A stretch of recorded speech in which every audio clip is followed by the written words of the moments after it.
మనకి యానానికి సంబంధించిన ముఖ్యమైన సమస్యల మీద పూర్తయితే తప్ప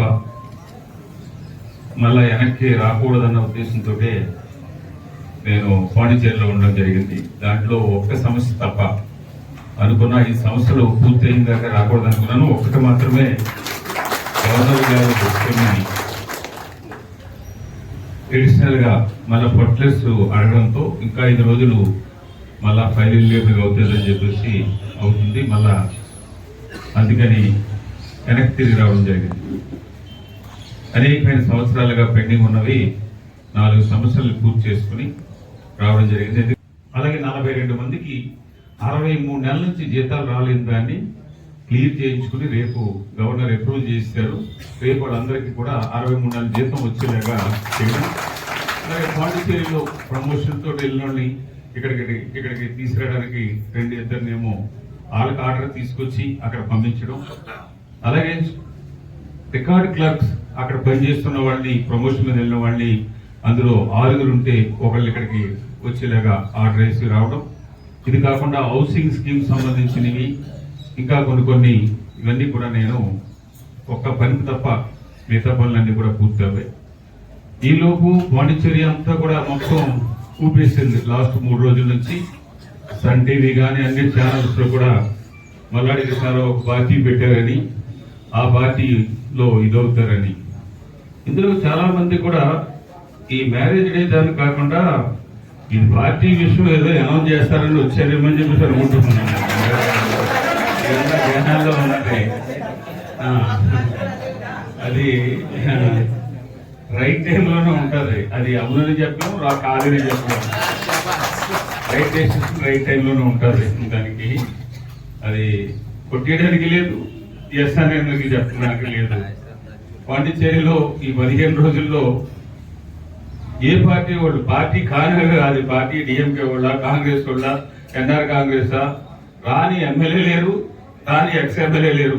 తెల్లారుజాము నుంచి వచ్చి కూడా ఒకడు, రాత్రి 12 గంటలకు వచ్చి కలిసి కూడా ఒకడు. ఆ విధంగానే 15 రోజులు గడిచాయి. అక్కడ నాకు తెలుసు, కానీ దాన్ని సీరియస్ గా తీసుకోకపోవడంలో చాలా చిన్న తప్పులో మనకి తప్పు జరిగింది. ఆ తప్పుని ఈవేళ శాంక్షన్ మనం తీసుకొస్తుంటే కొబ్బరికాయ వచ్చి ఇంకోటి కొడుతున్నాడు. ఇక్కడ హనుమంతరావు ఉన్నాడు. ఆ ఏరియా అంతా కూడా తిరిగి జీవో తీసుకొచ్చి అన్ని తీసుకొచ్చి చేస్తే చిన్న కొబ్బరికాయ కూడా కొడుతున్నాడు.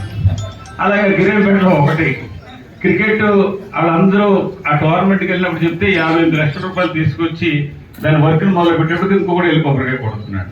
పని చేసి ఇంకా మీద చెప్పారు, మనకు సంబంధం లేదని నేను రానమ్మా, నా పాత్ర ఎక్కడైతే ఉందో నేను వెళ్ళి ఫైల్ టు ఫైల్ వెళ్ళి నేను ఎక్కడైతే నేను డబ్బు లేని దాన్ని ఎక్స్ట్రా డబ్బు తీసుకొచ్చి ఆ జీవో తీసుకొస్తే అక్కడికే వస్తాను. నేను మెడికల్ క్యాంప్ అయి కూడా దానికి షుగర్ అవ్వచ్చు, మిగతా చాలా సంబంధించి ఉన్నాయి.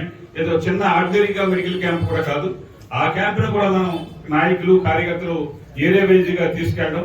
వాళ్ళకి ఎవరైనా కానీ ఇంకా ముసలి వాళ్ళు రాలేని పరిస్థితులు ఉంటే మనం ఆటోలు అన్ని కూడా మనం పెట్టి ఆ ఆటోలు డబ్బులు కానీ అన్ని కూడా మనం ఇచ్చుకుని మనం కళ్యాణ మండపంకి ఆ రోజు తీసుకొచ్చి వాళ్ళకి పొద్దున పూట అంతా కూడా వైద్యం, సాయంత్రం 4:30 నుంచి ఇక్కడ కార్యక్రమాన్ని మనం చేసుకునేలాగా మీ కార్యక్రమంలో అది నేను ఏ కార్యక్రమం చేసినా కానీ మీతోటి చెప్పకుండా ఏ కార్యక్రమం చేయలేదు. గవర్నమెంట్ కార్యక్రమా, సొంత కార్యక్రమా, చిన్న కార్యక్రమా అని చెప్పేసి ఏ కార్యక్రమం కూడా మీతోటి చెప్పకుండా ఏ కార్యక్రమం చేయలేదు. మీ కార్యక్రమాలు కొంతమంది చెప్తే రండి బాబు డబ్బులు రండి, లేకపోతే కట్టేతలు పెట్టండి, లేకపోతే కిట్లు పెట్టరండి, ఇలాంటివన్నీ ఉంటాయి. మల్లాడి కృష్ణారావు దగ్గర అది కాదు, అభిమానంగా మీతోటి నేను చేయగలను, ఇది దీనికి నేను తోగలను అని అనుకుంటే ఆ కార్యక్రమాలకి ముందుకు వెళ్తుంటాం. ఆ విధంగా మనం రాబోయే జనవరి వరకు కూడా మనకు జనవరి 8వ తారీఖు, 9, 10, 11 తారీఖులు కూడా ఈ సంవత్సరం యానం పీపుల్ ఫెస్టివల్ కానీ ఫ్లవర్ షో కానీ 3 రోజులు కాకుండా 5 రోజులు చేయడానికి ఒక కార్యక్రమం. అలాగే వాళ్ళు అడిగారు, వాళ్ళదేమో 30 కిలోమీటర్లు రేడియేషన్ లో ఇవ్వాలని అంటే మనమేమో 15 కిలోమీటర్లు కనకాలపేట ఎలాగైతూ సావిత్రినగర్ వరకు నాన్ ఫిషర్మెన్ కి అయితే పైప్ లైన్ వేసినప్పుడు నష్టపరిహారం వాళ్ళకి ఇస్తున్నారు. ఇది మనుషులకి సౌండ్ తోటి దీంతో ఇది అయింది కాబట్టి అందరికీ కూడా ఎంతో కొంత మనం అడిగింది చాలా ఎక్కువ అడిగాం. దాన్ని సిట్టింగ్ కి మీరు అంటే సీఎం గారు పిఎస్ఐ అని చెప్పారంటే 19-20 తారీఖులో మీరు రండి అని చెప్పేసి చెప్పారు సార్. ఆ టైంలో అసెంబ్లీ ఉంది అని కాదు, మేము ఇచ్చిన లెటర్లు అందరూ ఎమ్మెల్యేలు, ఎంపీ గారు, మంత్రులు అందరూ సంతకాలు పెట్టి ఇచ్చాం కదా, మీరు కంపెనీకి ఇప్పుడు పిలిచి కలెక్టర్ దగ్గర మీటింగ్ కి ఏర్పాటు చేయండి. వారం అన్నారు, అప్పుడే 15 రోజులు అయింది. ఈ 15 రోజులు అయిపోయింది కాబట్టి 15 అంటే జరిగి 22వ తారీఖు, ఇవాళ అప్పుడే తారీఖు 14వ తారీఖు వచ్చేసాం. అవన్నీ చూస్తే 22-23 రోజులు అయింది. దానికి ఒక మీటింగ్ ఏర్పాటు చేసి ఏది ఇవ్వగలం, మేము అడిగిన దాంట్లో ఏమి ఇవ్వగలం అన్నది కాకినాడ కలెక్టర్ ఆఫీస్ లో మీటింగ్ కి మీరు పిలిపించమని చెప్పేసి సెక్రటరీ గారికి, సీఎం గారికి నేను ఇచ్చిన లెటర్ మళ్ళీ 2వ లెటర్ని అలాగే